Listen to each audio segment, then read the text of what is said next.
Be saying calm down so that you not break down. See, we don't have problems. I know now. I know you have problems. I know we have problems. In fact, the only people that don't have problems, they are in the grave. However, you still need to calm down. If you are just joining me on this YouTube channel for the first time, this YouTube channel is Dr. I'm a mental health educator, coach, medical doctor, and consultant psychiatrist. I talk about mental health in a way that makes sense, in a non-judgmental way. You listen, I don't judge you at all. And on this YouTube channel, this is where you learn how you can calm down so that you don't break down. I teach ways you can take care of your mental health. Don't forget to like, share, subscribe, and comment on this YouTube channel. So, I will be telling you 8 mental health hacks I use to help me calm down and to stay mentally stable. The first one is gratitude.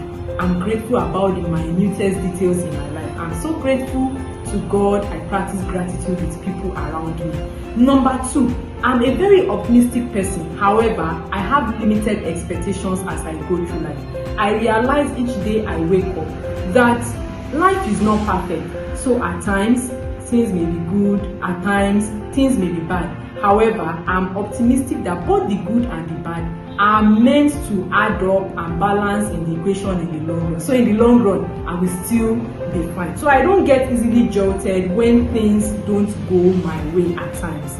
Number 3, I love to dance, although I don't know how to dance, but if I get good music, I can dance to the point that I sweat. Number 4, when I'm stressed, I like to listen to soft, good music. There's a way it helps to calm my nerve down and help me to get over the stress.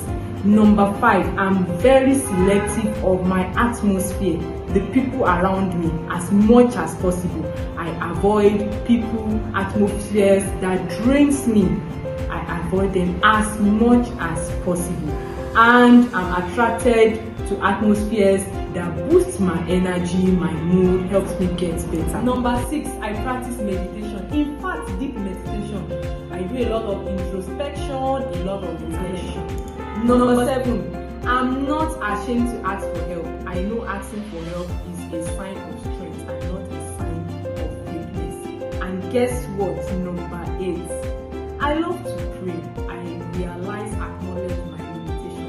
So I pray about the minutest details of my life. If it bothers me, I pray about it. Which of these hacks helped you most? Which of these hacks would you like to practice? Tell me in the comment section. Share this video with someone you know you need to hear this video. And don't forget to subscribe. It doesn't cost you much, but it means a lot to me. And don't forget to calm down. I know we all have problems, but please calm down so that